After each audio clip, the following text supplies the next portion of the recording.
Well, as you see, we're continuing on our journey, and we're looking through 12 Psalms, and I told you before, we're not going to tell you why this order, but it's for you to look through this sequence of Psalms, you've got them here, and figure out yourself. There's a reason why they're in that sequence. We've done Psalm 1 and 8 and 19. We're going to do 103 today. So let's take a good look at that and see what implications this extraordinary psalm has. And it goes back to my July 1991 reflections. Again, I did this series on them, and I didn't have enough room to put in the third thing, so I wrote it in here for you. There was actually a third title. I ran out of room, you see. But at any rate, it's fun to go back to this because the content's evergreen. As far as I'm concerned, I wouldn't really change anything when you're dealing with this material. It's evergreen. And by that, I mean that the principles are evergreen. And the way I would treat it is pretty much the same way. But I started off, though, with this extraordinary prayer from the Oxford Book of Prayer, which I, by the way, strongly recommend for your consideration because you can get some wonderful great prayers that are lined up. So this one by George Appleton, who is actually the editor of the Oxford Book of Prayer, it was one of my favorites. "O God, I know that if I do not love thee with all my heart, with all my mind, with all my soul, and with all my strength, I shall love something else with all my heart and mind and soul and strength." You hear that? Again, and just before I got up, and I'm going to go back to this in just a moment, but just before I got up, I was using these three questions. Because do you love me more than these? You see, you're going to love something. If it's something else, it's going to be not worthy of your ultimate allegiance. So even as I'm sitting there, I did these two things. I always do this: trust the Father, abide in the Son, walk by the Spirit, which I'm encouraging you to do several times a day. But I'm now also encouraging you to try these out as well. And so it reminds me of this very prayer. If I don't love him more than else, I will love something else. And what you love the most, really, if it's not infinite and it's not transfinite and transtemporal, isn't big enough. You were meant for more than anything this created order can sustain. You were meant for the one who made you. And so he goes on to say, "Grant that putting thee first in all my lovings, I may be liberated from all lesser loves and loyalties, and have thee as my first love, my chiefest good, my final joy." But having been liberated from lesser loves and loyalties, the interesting and beautiful irony is that the more you love him, the more your capacity to love others will increase, not diminish, because he's not the enemy of your love for others. He just doesn't want to brook any rivals. Because the best thing you can do for another person, as I've told you multiple times, is to love Jesus more than that person. Because if you love them more than Jesus, you will therefore love them less than if you love Jesus more than them. That's just a principle that goes here. So, but he says, I must be the first and foremost in all your affections.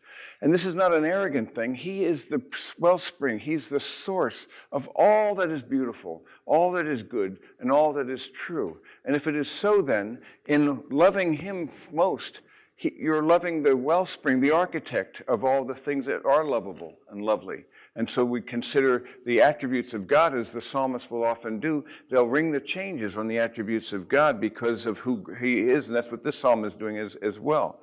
So any good which takes first place in our hearts is an idol, if it's not the supreme good, the living good. We try all kinds of things, people and positions and possessions and power and prestige and popularity and performance. And it's never, never, never enough, because we were meant for him and nothing else will do. Now, this Psalm 103, "Bless the Lord, O my soul," is actually the first of a series of Psalms of praise, 103 to 107. They go together. And really, what you're looking at is the loving kindness of the Lord is going to be the motif of this psalm. So first of all, there's a personal hymn of thanksgiving in this wonderful psalm. So we begin, "Bless the Lord, O my soul." Now, the superscription, it's a Psalm of David. That's part of the inspired text. So we know it's a Davidic psalm. And he is in his meditations and reflection. We don't know when he he wrote this, what part of his or season of his life, but it's clearly a time in which he has a rich intimacy with God and has been reflecting for a long time on his nature. And you will see the created order being ushered and brought before him as well. So as a shepherd, his meditation. So he says, bless the Lord, O my soul, and all that is within me, bless his holy name. Bless the Lord, O my soul, and forget none of his benefits. And this is a wonderful statement that you can bless God and then you honor him and you actually extol him by reviewing and reflecting and responding to his glorious initiatives. So he says, let's forget none of his benefits, because as you know, gratitude erodes very quickly. So you must continually choose the way of gratitude, choose the way of contentment, choose the way of love, joy, and peace, because they will elude your grasp if you do not pursue a heart of gratitude where you make it a discipline and you choose the way of gratitude. So that's why at the beginning of your day, it is good to begin, and as you know, those of you who use the spiritual renewal cards, with love and gratitude as the first couplet. And then submit and depend. That's when I mentioned trust the Father, abide in the Son, walk by the Spirit. And then it is to commit and obey. So that's the sequence that I go through every morning. But I want to start with love and gratitude, because gratitude is a way in which we honor God by worshiping him. And so as he reflects upon this, let's consider what are his benefits. Who pardons all your iniquities. That's a pretty big one right there. Who heals all your diseases. Who redeems your life from the pit. In other words, he keeps you alive. Now, ultimately, he won't heal you of all your diseases in this life, because you will, by definition, die of your last disease. By definition. So there will be a disease that he won't heal, because we are indeed mortal. And that's, of course, the psalmists underscore this to recognize, for wisdom's sake, the brevity of your earthbound sojourn, so that the wiser you are, the more you'll really live in and treat the present as precious, the precious present. And it is not only the present tense, but it's a present from God. So it's a double presence of God. And so he redeems your life from the pit. He's crowned you with loving kindness and compassion, who satisfies your years with good things, so that your youth is renewed like the eagle. And though we age and so forth, nevertheless, let's look back and recall his wonderful moments and experiences and our own life journeys, because it is a good thing to review that experience that we've had with him. And so we see that he performs righteous deeds and judgments for all who are oppressed. But the first portion of this is verses 1 through 5. So first 5 verses then are really an individual portrait of praise. And so as we're considering that, we're looking at a personal hymn of thanksgiving. And so what are the reasons that he gives for us for these things? We need to approach God with praise and gratitude for his many benefits, but our natural tendency is always to forget. And almost to say, we wouldn't put it directly this way, but what have you done for me lately? And so it's to forget what he's done and to focus instead on our problems, pains, and disappointments. Isn't that interesting how we are? We tend to approach life from a deficiency modality rather than from a sufficiency mindset. And that makes all the difference in the world. So how do you look at yourself? Who are you? So when you begin to consider and do a review of your identity, and so who are you? Why are you here? What's your purpose? And your destiny, where are you going? When you consider identity and purpose or meaning and hope, we realize that we are embedded in a journey that's taking us home, but we're not home yet, and we'll never be in this world. We are pilgrims and aliens. And so we need to, though, approach life, though, from a mindset of sufficiency rather than deficiency, from being grateful from what we have rather than whining about what we don't have. It's just a natural tendency that we approach life in that manner. So we need to really, when we see that we're not being grateful for things, we begin to take things for granted. And a phrase that I often use, and you've heard me use it, is the fact that that with the passing of time, grace degenerates into what? Entitlement. What have you done for me lately is the mindset. So you take his grace and gifts as your due, and it's a terrible mistake. So then when that happens, you view God in terms of your circumstances rather than viewing your circumstances in terms of who he is. That makes all the difference in the world. So it is critical for us to view our circumstances in this life, and all of us, who of us doesn't have challenges and problems in this world? It's the nature of things. But we also have a perspective that God is good and he is carrying us for a purpose, to a destination that it will be more than worth the adversities of this life as we walk with him. And so it's this mindset then of laying hold of our hope through faith and patience. Romans 15:4 and Hebrews 6 are intriguing along these lines, because you see in Romans 15:4 this mindset of understanding the purpose of the Scripture. Whatever was written in earlier times, the Scriptures, really was written for our instruction, so that through perseverance and the encouragement of the Scriptures, we might have what? Hope.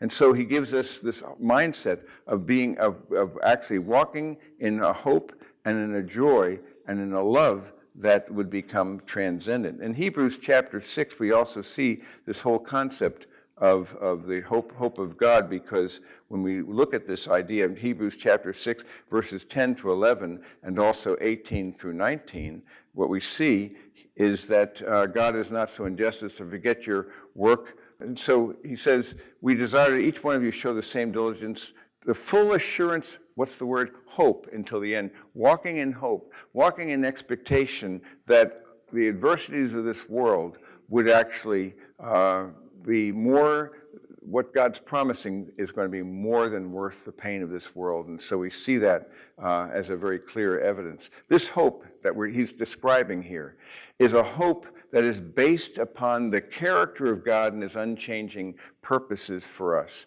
And it's an anchor of the soul. This hope that we are talking about actually anchors us, tethers us to ultimate reality, and it's both sure and steadfast. It goes within the veil. And so we see this wonderful picture then of a hope that will not disappoint. It will last and it will endure. So this is the reason why we don't want to forget his benefits. And then we go from a personal hymn of thanksgiving to a communal hymn of praise. And so as we go back to our text, we begin to see he's now changing the modality, moving from an individual's reflection on the purposes and goodness of God in his life. And then he begins to look at the corporate dimension, beginning in verse 6. The Lord performs righteous deeds and judgments for all who are oppressed. He's reviewing this and looking back at the history of Israel. It says he made known his ways to Moses, his acts to the sons of Israel. That's an important text for you to note. The Israelites saw his works and his acts. Moses knew his ways. You see the difference?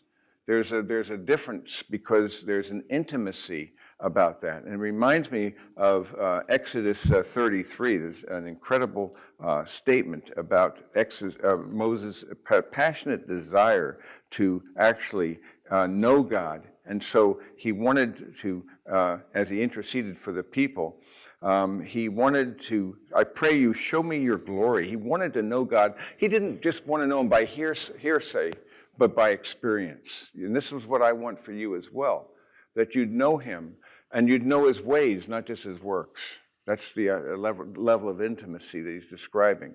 And so Moses makes this bold request, show me your glory. What an incredible claim and desire to have.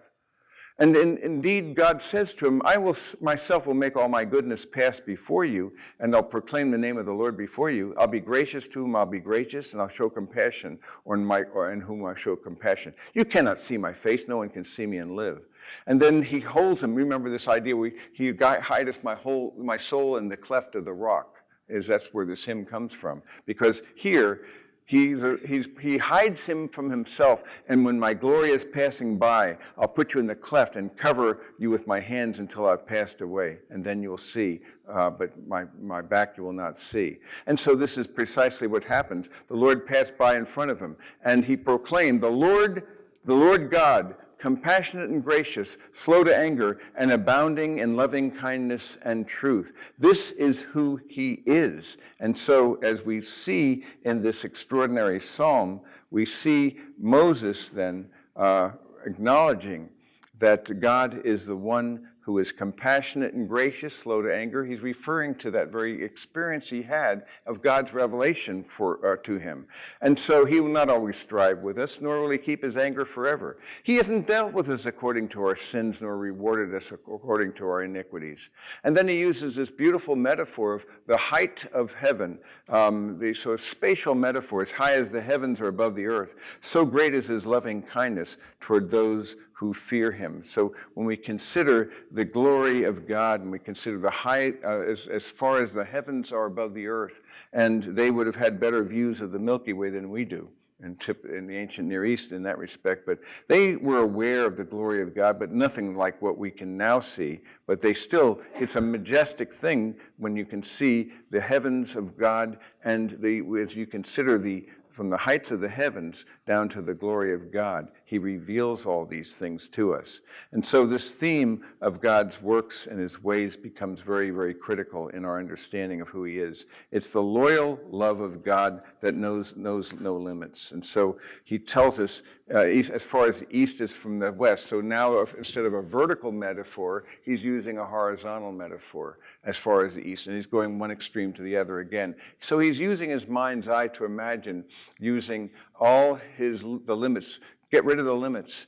There's no boundary. So far as he removed our transgressions from us, but now he moves from the spatial metaphor to a personal metaphor, and here he now uses the idea of a father having compassion on his children. And this analogy is that God's the one who has compassion on those who fear him. He himself knows our frame. He knows us well. He knows that we're but dust.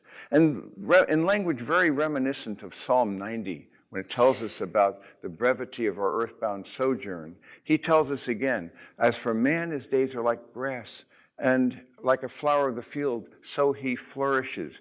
When the wind has passed over, it is no more. Another generation comes, and they're gone. No evidence that they were even here, it would appear. And his place acknowledges it forever. And with that, if that's all there was, there would be great despair, because my life will have meant nothing. I'm just a blip in the cosmic cosmos. And so I would just be an episode between two oblivions. But no, you are, in fact, though mortal in this life, you are immortal in the next. And that is a powerful word for us to realize that. So he keeps going back to the loving kindness of the Lord.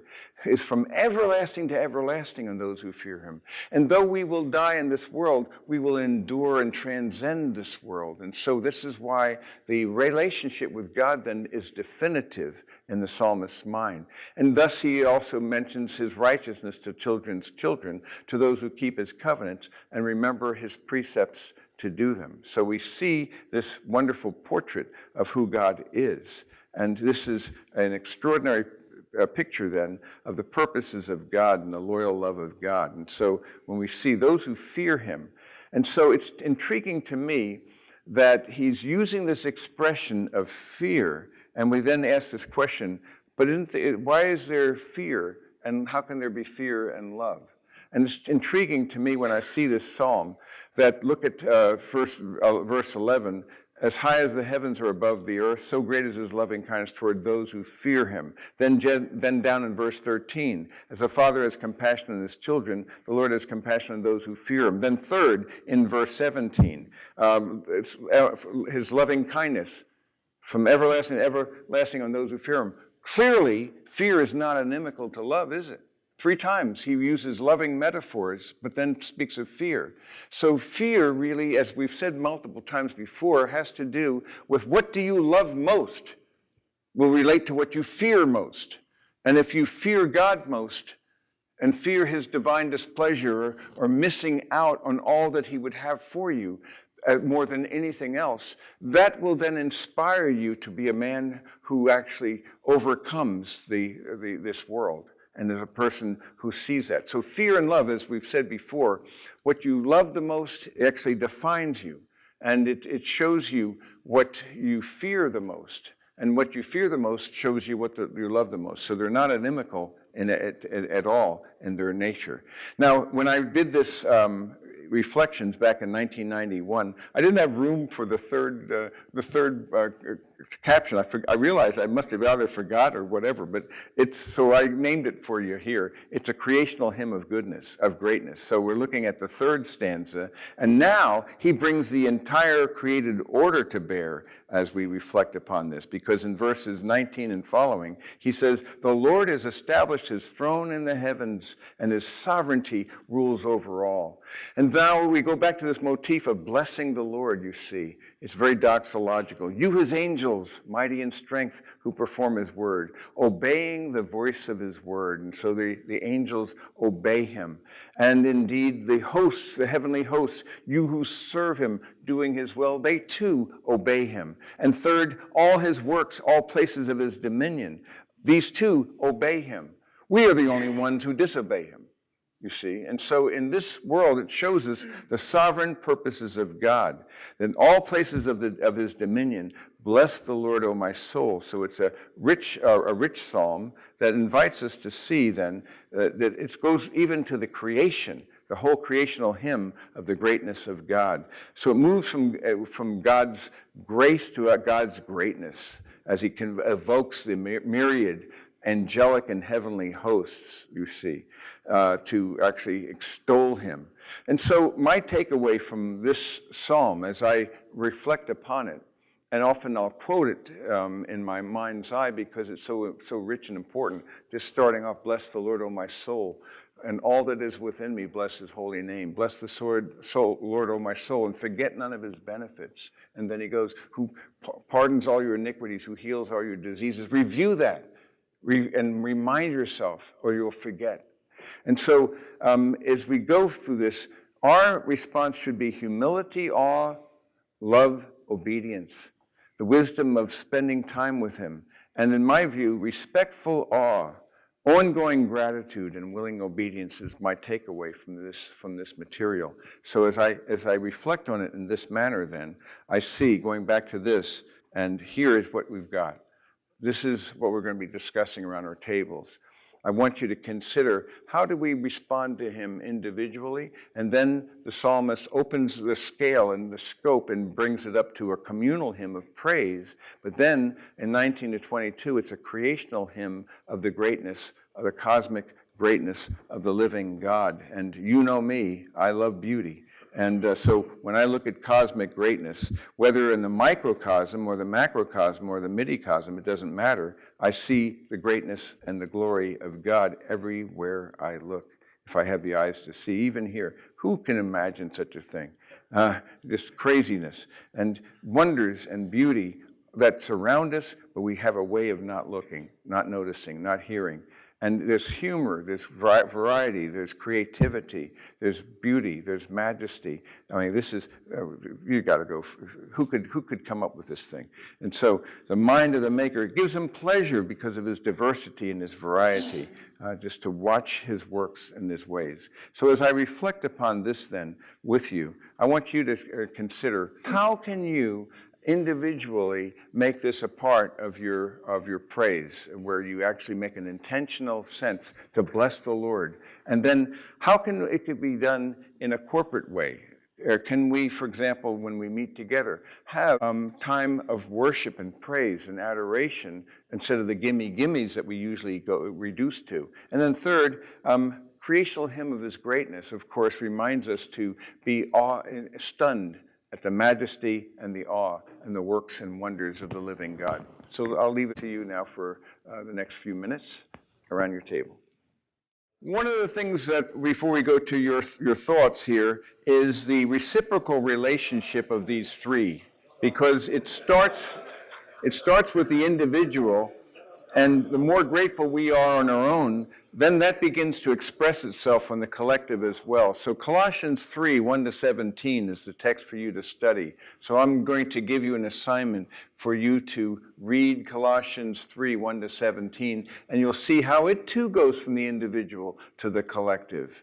And as those who've been chosen of God, holy and beloved, put on a heart of kindness, compassion, humility, gentleness, and patience. And he talks about forgiving one another and bearing with one another. Whoever has an offense against anyone, let him also acknowledge that ultimately it's because as Christ forgave you, so must you. So it goes for the individual. So then always bring this in as well. So the corporate dimension, which is the major structure, isn't it? The major amount of material is in the corporate. But then don't forget the cosmic as well. What were your encounters or discussions today as you reflect in this text? Ken, Yes, Dennis? at our table, we talked about just the grandeur of God's creation. And Bob here was relating how he goes out in the morning and it's dark in the early part of the morning. And just to see the heavens. And also, it's a multi-sensual thing. You see the heavens with your eyes, you hear the birds chirping with your ears, and then the smell of the flowers that are out. It's all just brings about awe.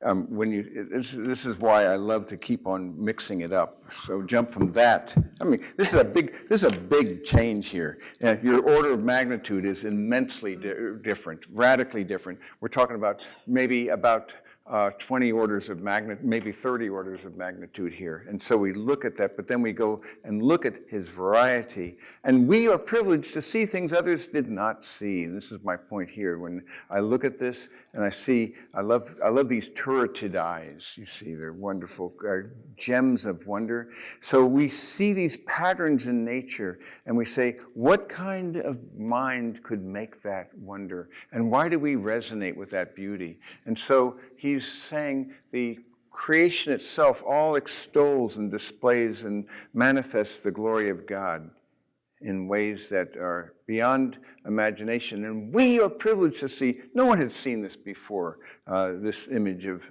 Venus and all these details, the backside of the moon, these nebulae, beautiful things that are previously unknown. And then on this order, we see, why is this so exquisitely beautiful? Why is there the whole idea of gratuitous beauty? It's more than you need to have. And it's a reminder, if you can see it, of the glory of the goodness of God in all respects. Yeah. So that's a powerful thing, isn't it? To cultivate that mindset of the heart of God. Yes? But this is not something we really discussed here, but one of the things I remember somebody saying, God whispers to us. Yes, C.S. Lewis put that. Mm-hmm. God speaks to us, and God shouts. Yes, remember what it is? He whispers to us where? Where? Where? How does he whisper to us? Come on, you've got it. Some of you must know this quote. I've given it to you probably 15 times. He whispers to us, you stiff-necked and rebellious people. No, I find it very, I love to chide people. But he whispers to us where? In our pleasures. And then it says he speaks to us in our conscience. And third, he says he shouts to us in our pain, because pain is God's megaphone to rouse the deaf world. Then, given that, wouldn't it be smart to listen to his whispers? Why wait for pain? Listen to him as he whispers to you every day. You saw the sky this morning, or did you? See, the question is, what do you see? What do you give your attention to? What do you notice? But if you begin to share and be grateful, I'm having breakfast with this friend, and it's a pleasure that we share collectively. He whispers to us. Note the whisper and be grateful, and it'll amplify your appreciation of the precious present. He's bringing the microphone. Okay, what were you going to say? One of the things that I appreciate that you've done for us and done for me individually, I think back why God created the heavens. When you look back at the history of people, before they had the written word, we had what God created to look at. Yeah. And I appreciate you making me more aware of God's creation, because I have walked this earth here for 80 years, and only recently have I begun to appreciate God's creation. Never saw that, but it's been there all along. All along. And notice, and I think God says, I'm glad you noticed, whether it's a sunset or something where you've used it as praise. So he's whispering to you in the pleasure of beauty.